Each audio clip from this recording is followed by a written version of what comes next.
Muy bien, pues paralelo a estos temas no se crean que no hay otros.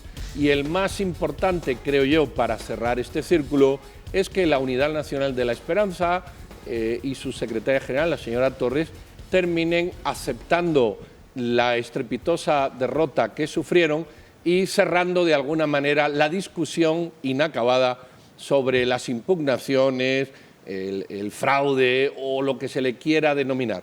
Las actas ya fueron confrontadas en el Tribunal Supremo Electoral, no hay ningún problema, entendiendo por tal que los pequeños errores que seguramente se encuentran como se encontraron en la primera vuelta, apenas pueden cambiar 500, 1000 o si usted quiere 5000 votos, pero que para el tema presidencial y con la diferencia que hubo, pues es evidente que no tiene ningún sentido. Bueno, la señora Torres no ha dicho ni esta boca es mía en esta semana, más bien el fiscal de su partido o el representante del fiscal de su partido pues ha interpuesto amparos y medidas para que se vuelva a chequear el conteo y sobre todo el famoso TREP, el medio de transmisión, que no es oficial, porque lo oficial son las actas, y que quieren seguir manteniendo vivo ese debate, como le decía, inacabado, pero creo que por la diferencia de votos, pues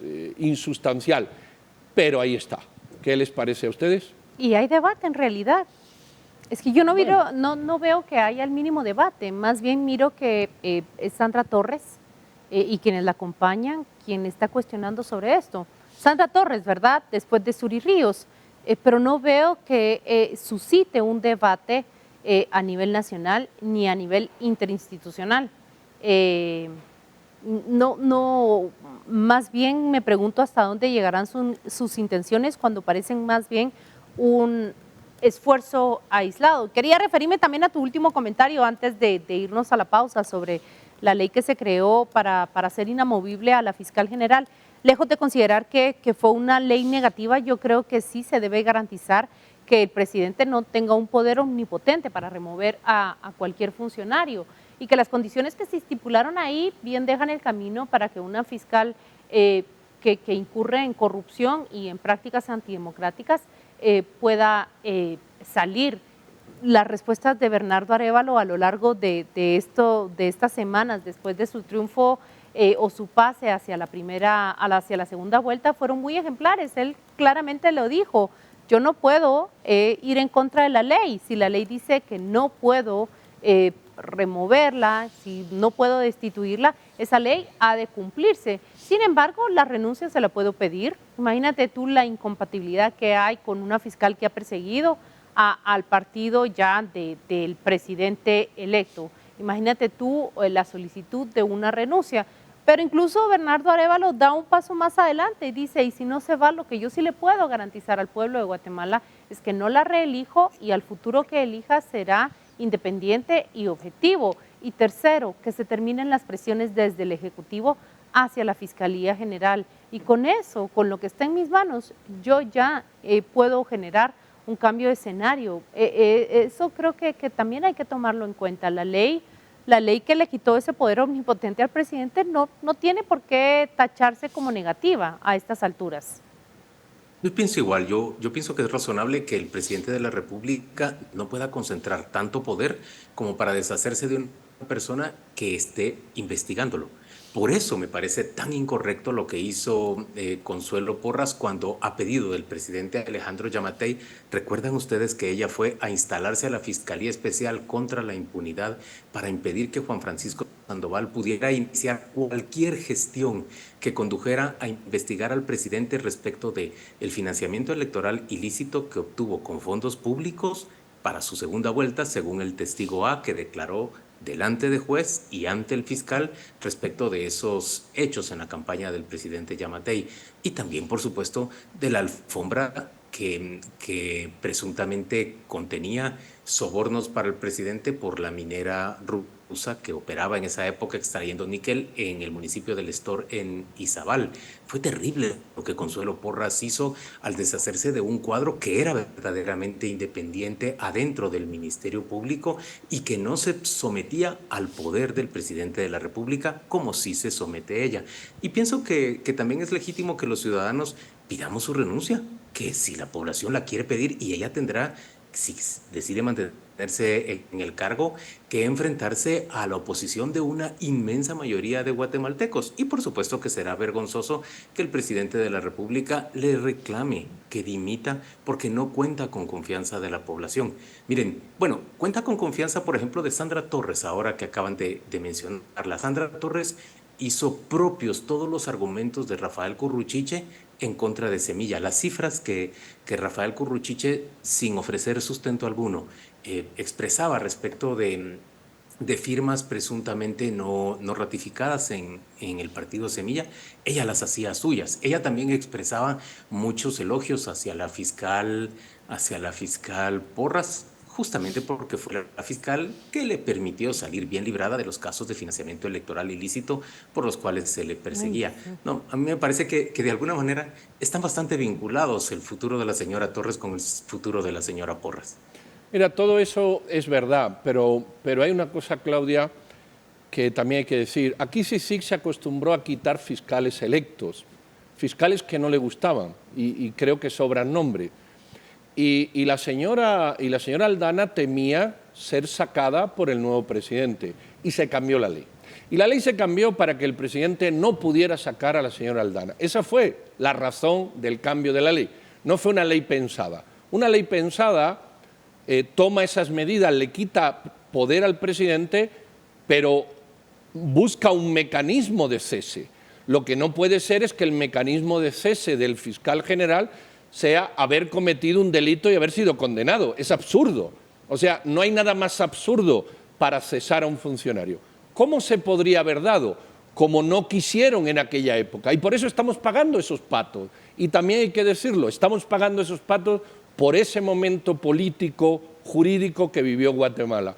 Se podía haber dicho que a propuesta Guatemala está pasando dificultades hoy con un esfuerzo del Ministerio Público por impedir que un presidente democráticamente electo llegue al cargo, decís vos, porque nos atrevimos a luchar contra la impunidad años atrás. Lo voy a plantear otra vez porque veo que se me ha malentendido, Juan Luis. Estoy diciendo que el presidente electo no puede cesar a la fiscal, ni el actual tampoco, ni el actual ni el que viene, porque en época de Telma Aldana, CICIG forzó un cambio legislativo para que no se pudiera cesar a la fiscal, porque eso había venido ocurriendo años atrás. La propia CICIG había dicho, este no me gusta y se va fuera, y se nombra a otro, como pasó. Entonces, aquel error de aquel momento, es decir, cambiar la ley para que un presidente no pueda cesar a la persona que nombra de ninguna forma, solo con delito condenado, me pareció una aberración entonces y ahora estamos pagando las consecuencias. ¿Aquella ley cómo se podría haber redactado? Pues de otra manera más flexible, sí las hay, pero no querían, porque querían el control del poder sin que nadie se lo cambiara. Y ahora voy a decir, permíteme. ¿Cómo podría ser más flexible? Pues te lo voy a decir. Por ejemplo, solo que se le formulara cargos a un fiscal general, ¿ya podía el presidente tener razones para pedirle para destituirla? Bueno, podía ser ese, pero podía ser otra. Podía ser a solicitud del me estoy inventando la fórmula, las fórmulas son discutibles. Lo que no es fórmula es con un delito condenado, eso no es fórmula. Las fórmulas pueden ser a solicitud del presidente con una mayoría cualificada del Congreso. La fórmula puede ser a solicitud del presidente con aprobación de la Corte Suprema de Justicia y con mayoría simple del Congreso. Con lo cual tú abres una puerta a que se pueda cesar al fiscal. En aquel momento la puerta se cerró, porque claro, un fiscal que es condenado por delito, discúlpame, es que eso no va a ocurrir nunca si el propio fiscal es el que investiga. Se cerró, nos callamos, hicimos una ley para el momento y ahora vienen las consecuencias. Ahora no hay manera de que un presidente en funciones o electo pueda destituir a un fiscal que nombró. Pero, eso es absurdo. En el fondo lo que entiendo que estás diciendo es que el mecanismo para cesar a Consuelo Porras debiera ser más expedito. A cualquier fiscal. Lo que estoy entendiendo y lo que entiendo de tu argumentación es de que Consuelo Porras representa un problema ahora, no necesariamente para Bernardo Arévalo, sino para la democracia guatemalteca, y que la legislación quedó atrapada así. Miren, el Centro de Justicia que monitorea cuál es el avance que tienen los casos promedio, ¿verdad? Los casos promedio ha establecido que un caso que camine de manera expedita en Guatemala puede tardar entre 10 y 12 meses para llegar a la etapa de juicio. Eso es lo que, digamos, eso es lo que idealmente debiera ser. Creo que un año para dilucidar si un fiscal ha incurrido en delitos o no, encontrar una sentencia, una condena para su remoción, me parece un tiempo razonable, pero pensemos, cuando uno conoce bien cuál es el trámite y cuál es el avance de un proceso penal, uno rápidamente se da cuenta que llega a un punto en donde la persona ya no podría tener aptitud para estarse defendiendo y al mismo tiempo llevando un trabajo como la Fiscalía General. Hay que revisar la ley, puedo estar de acuerdo con eso en las reformas, pero en lo que veo que estamos de acuerdo es que esa legislación pues supone un desafío y una gran dificultad, una enorme dificultad ahora para remover a Consuelo Porras.